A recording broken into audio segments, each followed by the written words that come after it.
ओम नमः शिवाय। शिवजी सदा सहाय। ओम नमः शिवाय। गुरुजी सदा सहाय। गुरुजी महाराज का, भोलेनाथ का ध्यान करते हुए आज हम शतरुद्र संहिता का 6 से लेकर 13 तक का अध्याय पढ़ेंगे। तो आइए शुरू करते हैं। नंदीकेश्वर अवतार का वर्णन।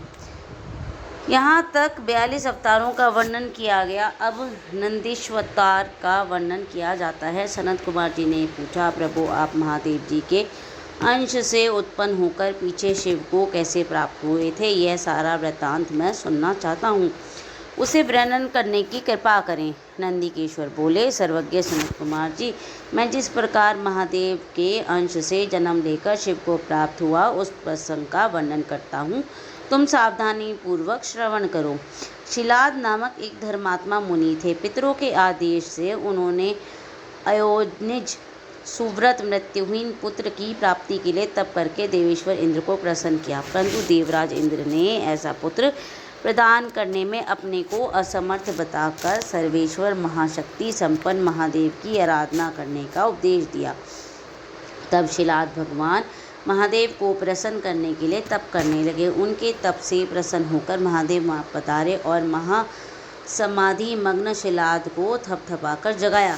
तब शिलाद ने शिव का स्तवन किया और भगवान शिव को उन्होंने वर देने को प्रस्तुत होने पर उनसे कहा, प्रभु मैं आपके ही समान मृत्युहीन अयोनिज पुत्र चाहता हूँ। तब शिवजी प्रसन्न होकर मुनि से बोले। शिवजी ने कहा, तपोधन विप्र, पूर्व काल में ब्रह्मा जी ने, मुनियों ने तथा बड़े बड़े देवताओं ने मेरे अवतार धारण करने के लिए तपस्या द्वारा मेरी आराधना की थी। इसलिए मुनि, यद्यपि मैं सारे जगत का पिता हूँ, फिर भी तुम मेरे पिता बनोगे और मैं तुम्हारा अयोनिज पुत्र होऊंगा और मेरा नाम नंदी होगा। नंदीकेश्वर जी कहते हैं, मुने यूँ कहकर कृपालु शंकर ने अपने चरणों में प्राणिपात करके सामने खड़े हुए शिलाद मुनि की ओर कृपा दृष्टि से देखा और उन्हें ऐसा आदेश दे मैं तुरंत ही उमा सहित वहीं अंतर्ध्यान हो गए। महादेव जी के चले जाने के पश्चात महामुनि शिलाद ने अपने आश्रम में जाकर ऋषियों को सारा वृत्तांत कह सुनाया। कुछ समय बीत जाने के बाद जब यज्ञवेत्ताओं में श्रेष्ठ मेरे पिताजी यज्ञ करने के लिए यज्ञ क्षेत्र को जोत रहे थे, उसी समय मैं शंभु की आज्ञा से यज्ञ के पूर्व ही उनके शरीर से उत्पन्न हो गया। उस समय मेरे शरीर की प्रभा युगांतकालीन अग्नि के समान थी। तब सारी दिशाओं में प्रसन्नता छा गई और शिलाद मुनि को भी बड़ी प्रशंसा हुई। उधर शिलाद ने भी जब मुझ बालक को प्रलयकालीन सूर्य और अग्नि से सदृश प्रभावशाली त्रिनेत्र चतुर्भुज प्रकाशमान जटा मुकुटधारी त्रिशूल आदि आयुधों से युक्त सर्वदा रुद्र रूप में देखा, तब मैं महान आनंद में निमग्न हो मुझ प्रणम्य को नमस्कार करते हुए कहने लगे। शिलाद बोले, सुरेश्वर, चूँकि तुमने नंदी नाम से प्रकट होकर मुझे आनंदित किया है, इसलिए मैं तुम्हें आनंदमय जगदीश्वर को नमस्कार करता हूँ।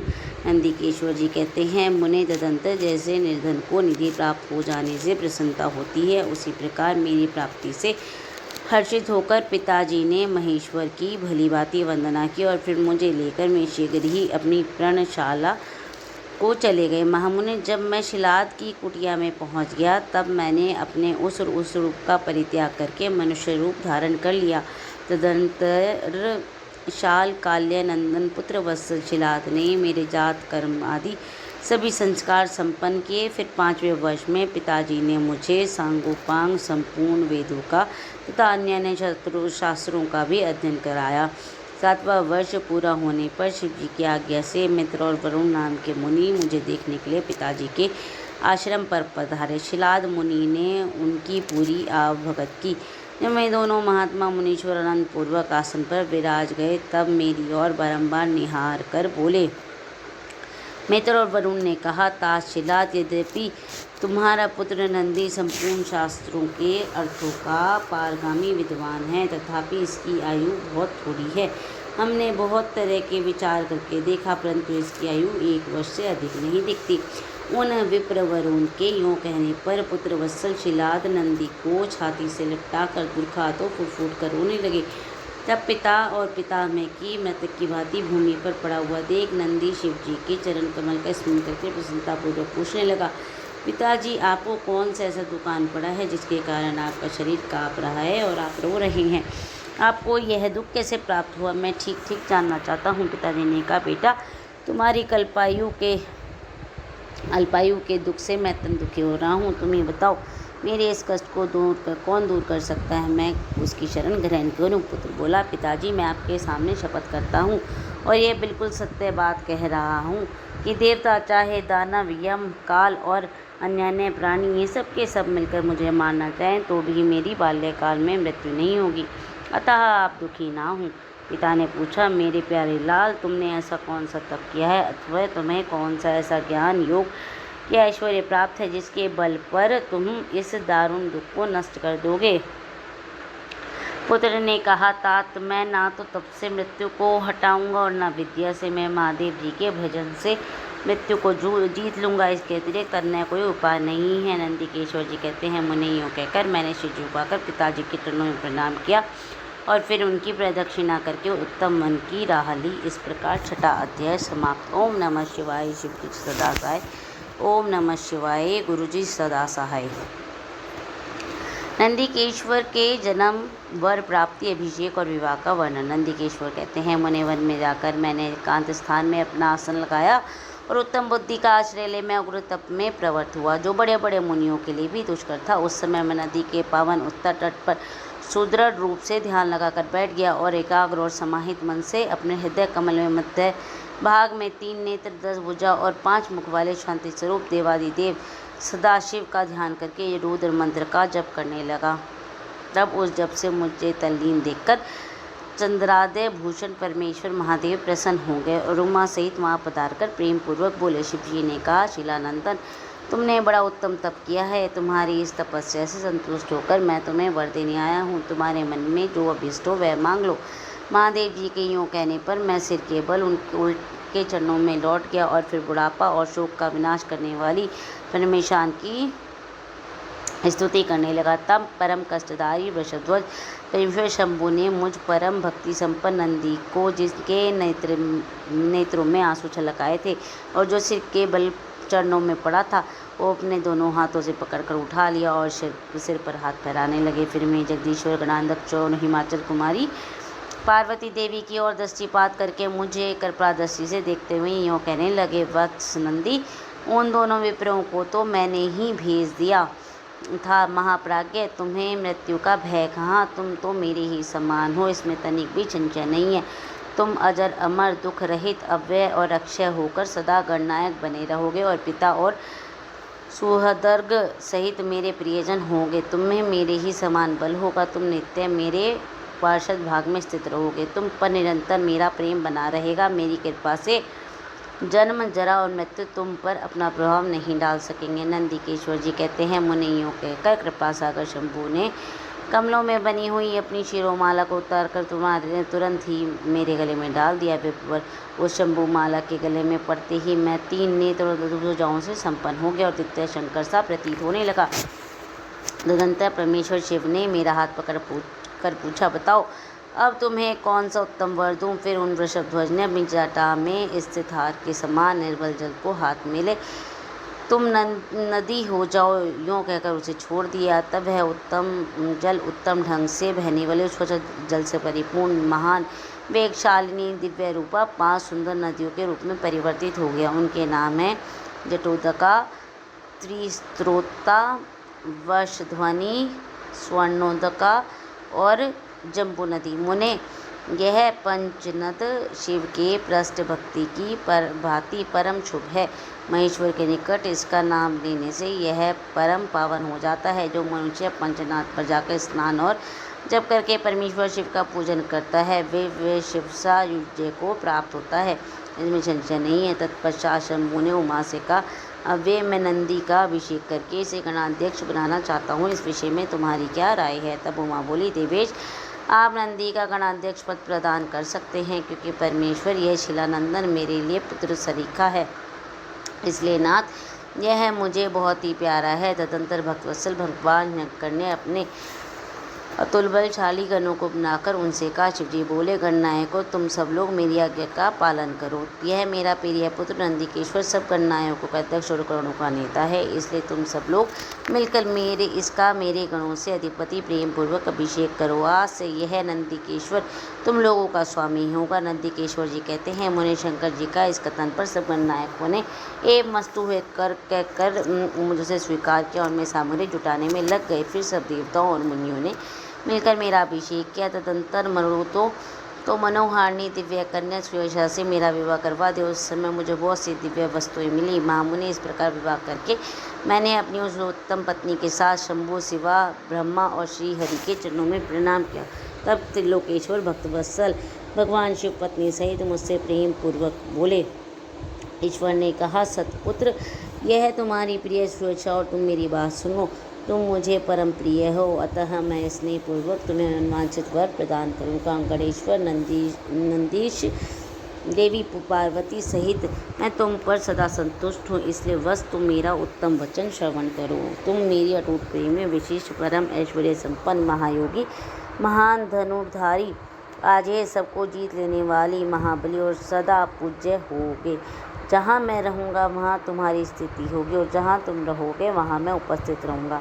यही दशा तुम्हारे पिता और पितामह की भी होगी। पुत्र, तुम्हारे ये महाबली पिता परम ऐश्वर्यशाली, मेरे भक्त और गणाध्यक्ष होंगे। बस यही नियम तुम्हारे पितामह पर भी लागू होंगे। अतः मैं तुम सब लोग मुझसे वरदान प्राप्त करके मेरे सानिध्य प्राप्त करोगे। नंदिकेश्वर जी कहते हैं, मुने, तत्पश्चात महाभागा उमा देवी वर देने के लिए उत्सुक हो। मुनि नंदी से बोली, बेटा, तू भी मुझसे वर मांग ले, मैं तेरी सारी अभिष्ट कामनाओं को पूर्ण कर दूंगी। तब देवी के वचन सुनकर मैंने हाथ जोड़कर कहा, देवी, आपके चरणों में मेरी सदा उत्तम भक्ति बने रहे। मेरी याचना सुनकर देवी ने कहा, एवं मस्तु, ऐसा ही होगा।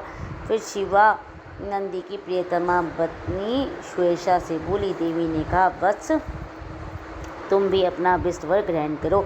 तुम्हारे 3 नेत्र होंगे, तुम जन्म बंधन से छूट जाओगी और पुत्र पुत्रों से संपन्न रहोगी और तुम्हारी मुझ में और अपने स्वामी में अटल भक्ति बनी रहेगी। नंदिकेश्वर जी कहते हैं, मुने, तदंतर शिव जी की आज्ञा से परम प्रसन्न हुए। ब्रह्मा, विष्णु, समस्त देवगणों ने प्रेम पूर्वक हम दोनों को वरदान दिए। तत्पश्चात परमेश्वर शिव और कुटुंब सहित यह अपनाकर तथा उमा सहित वश्वर आरूढ़ संबंधी और बांधवों के साथ अपने निवास स्थान को चले गए। तब वहाँ उपस्थित विष्णु आदि समस्त देवता मेरी प्रशंसा और शिव शिवा की स्तुति करते हुए अपने अपने धाम को चले गए। वत्स, इस प्रकार मैंने तुमसे अपने अवतार का वर्णन कर दिया। महामुनि मनुष्य के लिए सदा आनंददायक और शिव भक्ति का वर्धक है।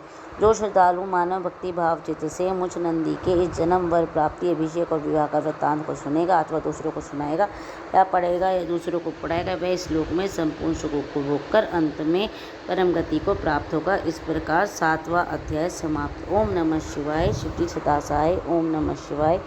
गुरु जी सदा सहाय। काल भैरव का महात्म्य। विश्वानर की तपस्या और शिव जी का प्रसन्न होकर उनकी पत्नी शुचिष्टमती के गर्भ से उनके पुत्र रूप से प्रकट होने का उन्हें वरदान देना। तदंतर भगवान शंकर का भैरव अवतार का वर्णन करके नंदिकेश्वर ने कहा, महामुने, परमेश्वर शिव उत्तमोक्त लीलाएं रचने वाले और सत्पुरुषों के प्रेमी हैं। उन्होंने मांगशीर मास की कृष्ण पक्ष की अष्टमी को भैरव रूप में अवतार लिया था। इसलिए जो मनुष्य मांगशीर मास की कृष्णा अष्टमी को काल भैरव के संग निकट उपवास करके रात्रि में जागरण करता है, वह सब पापों से मुक्त हो जाता है। जो मनुष्य अन्यंत्र भी भक्तिपूर्वक जागरण सहित इस व्रत का अनुष्ठान करेगा, वह भी महापापों से मुक्त होकर सद्गति को प्राप्त हो जाएगा। प्राणियों के लाख जन्मों में किए गए जो पाप हैं, वे सब के सब काल भैरव के दर्शन से निर्मल हो जाते हैं। जो मूर्ख काल भैरव के भक्तों की अनिष्ट करता है, वह जन्म में दुर्भोग कर पुनः दुर्गति को प्राप्त होता है। जो लोग विश्वनाथ के तो भक्त हैं, परंतु काल भैरव की भक्ति नहीं करते, उन्हें महान दुख की प्राप्ति होती है। काशी में तो इसका विशेष प्रभाव पड़ता है। जो मनुष्य वाराणसी में निवास करके काल भैरव का भजन नहीं करता, उसके पाप शुक्ल पक्ष के जन्मा की भांति बढ़ते रहते हैं। जो काशी में प्रत्येक भौम व मार्गी कृष्णाष्टमी के दिन कालराज का भजन पूजन नहीं करता, उसका पुण्य कृष्ण पक्ष के जन्मा के समान क्षीण हो जाता है।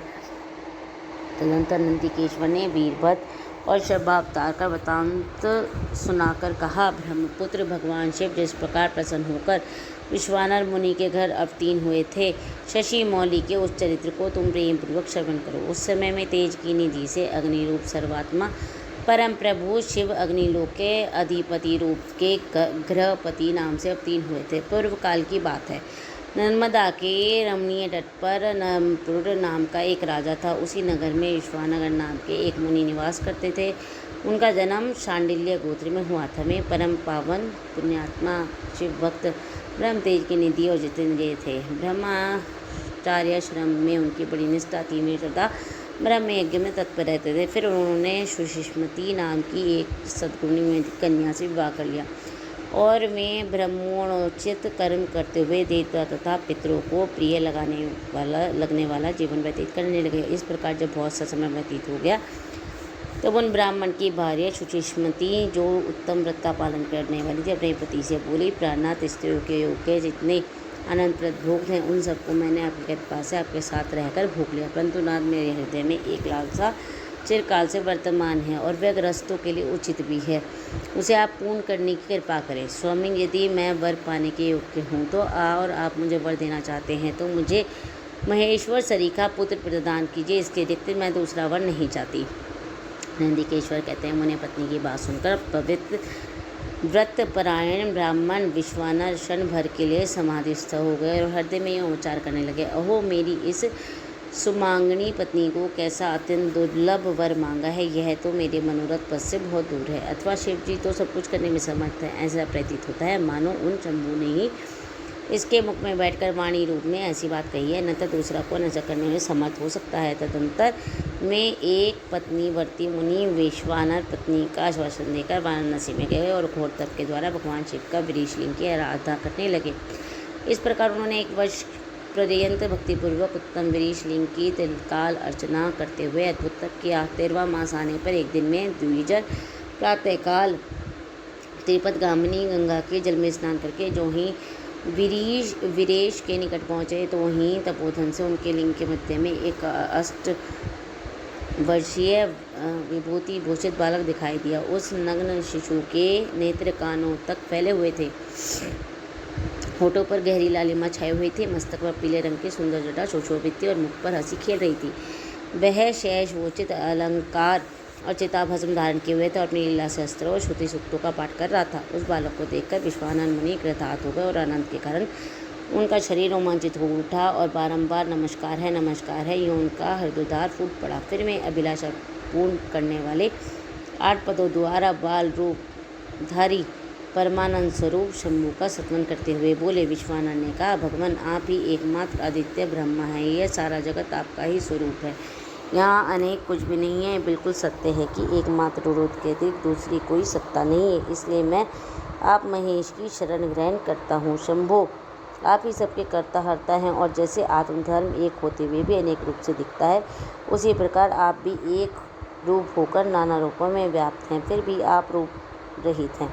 इसलिए आप ईश्वर के अतिरिक्त मैं दूसरे किसी की शरण नहीं ले सकता। जैसे रज्जु में सर्प, सीपे में चांदी और मृग मरीचिमा में जल प्रवाह का भान मिथ्या है, उसी प्रकार जिससे जान लेने में यह विश्व प्रपंच मिथ्या भासित रहता है, उनमें ईश्वर की मैं शरण लेता हूँ। शंभो जल में जो शीतलता, अग्नि में दाहकता, सूर्य में गर्मी, चंद्रमा में आहतकारिता, पुष्प में गंध और दुग्ध में घी वर्तमान है, वह आपका ही स्वरूप है। अतः मैं आपके शरण में हूँ। आप कान रहित होकर शब्द सुनते हैं, नासिका वहीन होकर सूंघते हैं, पैर न होने पर दूर तक चलते हैं, नेत्रहीन होकर सब कुछ दिखते हैं और जी हाँ सहित होकर समस्त रसों के ज्ञाता हैं। भला आपको सम्यक रूप से कौन जान सकता है, इसलिए मैं आपकी शरण में जाता हूँ। ईश आपके रहस्य में ना तो साक्षात वेद ही है, ना विष्णु, न नगेंद्र और न इंद्र आदि प्रधान देवताओं को भी इसका पता है, परंतु आपका भक्त उसे जान लेता है। अतः मैं आपकी शरण ग्रहण करता हूँ। ईश ना तो आपका कोई गोत्र है, ना जन्म, ना नाम, ना रूप, न शील, न देश है। ऐसा होने पर भी आप त्रिलोकी के अधीश्वर और संपूर्ण कामनाओं के पूर्ण करने वाले हैं, इसलिए मैं आपका भजन करता हूँ। समर्रारे आप सर्वस्वरूप हैं और यह सारा विश्व प्रपंच आपसे ही प्रकट हुआ है। आप गौरी के प्राणनाथ, दिगंबर और परम शांत हैं। बाल, युवा और वृद्ध रूप में आप भी वर्तमान हैं। ऐसी कौन सी वस्तु है जिसमें आप व्याप्त न हो और मैं आपके चरणों में नतमस्तक हूँ। नंदी केशवर कहते हैं, मुने यूँ स्तुति करके विप्रवर विश्वानर हाथ जोड़कर भूमि पर गिरना ही चाहते थे। तब तक संपूर्ण वृद्धों में ही वृद्ध बाल रूपी शिव परम हर्षित होकर उन भूदेव से बोले। बाल रूपी शिव ने कहा, मुनीश्वर विश्वानर, तुमने आज मुझे संतुष्ट कर दिया। भूदेव, मेरा मन प्रसन्न हो गया है, अब तुम उत्तम वर मान लो। यह सुनकर मुनिश्रेष्ठ विश्वानर प्रकट कृत्य हो गई और उनका मन हर्षमगन हो गया। तब में उत्कट बाल रूपधारी शंकर जी से बोले। विश्वानर ने कहा, प्रभावशाली महेश्वर, आप तो सर्वांतयामी ऐश्वर्य संपन्न सर्व और भक्तों को सब कुछ दे डालने वाले हैं। भला आप सर्वज्ञ से कौन सी बात छिपी है? फिर भी आप मुझे दीनता प्रकट करने वाली याचना के प्रति आकृष्ट होने के लिए क्यों कह रहे हैं? महेशान, ऐसा जानकर आपकी जैसी इच्छा हो वैसा कीजिए। नंदीकेश्वर जी कहते हैं, मुने पवित्र व्रत में तत्पर विश्वानर के उस वचन को सुनकर पावन शिशु रूपधारी महादेव हंसकर शुचि विश्वानर से बोले। शुचे, तुमने अपने हृदय में अपनी पत्नी शुचिमती के प्रति जो अभिलाषा कर रखी है वह निसंदेह थोड़े ही समय में पूर्ण हो जाएगी। महामते, मैं शुचिमती के गर्भ से तुम्हारा पुत्र होकर प्रकट होऊंगा। मेरा नाम गर्भपति होगा। मैं परम पावन और समस्त देवताओं के लिए प्रिय होऊंगा। जो मनुष्य 1 वर्ष तक शिव जी के सन्निकट तुम्हारे द्वारा कथित पुण्य में अभिलाषक स्रोत का 3 काल तक पाठ करेगा, उसकी सारी अभिलाषाएं यह पूर्ण कर देगा। इस स्तोत्र का पाठ पुत्र, पौत्र और धन्य के प्रदाता, सर्वदा शांतिकारक, सारी विपत्तियों का विनाशक, स्वर्ग और मोक्ष रूपी संपत्ति का कर्ता और समस्त कामना को पूर्ण करने वाला है। निसंदेह यह अकेला ही समस्त स्रोतों के समान है। नंदीकेश्वर जी कहते हैं, मुने इतना कहकर बाल रूपधारी शंभु, जो सर्वपुरुषों की गति है, अंतर्ध्यान हो गए। इस प्रकार 8 से 13 तक अध्याय समाप्त। ओम नमः शिवाय। शिव जी सदा सहाय। ओम नमः शिवाय। गुरु जी सदा सहाय। जय गुरु जी महाराज।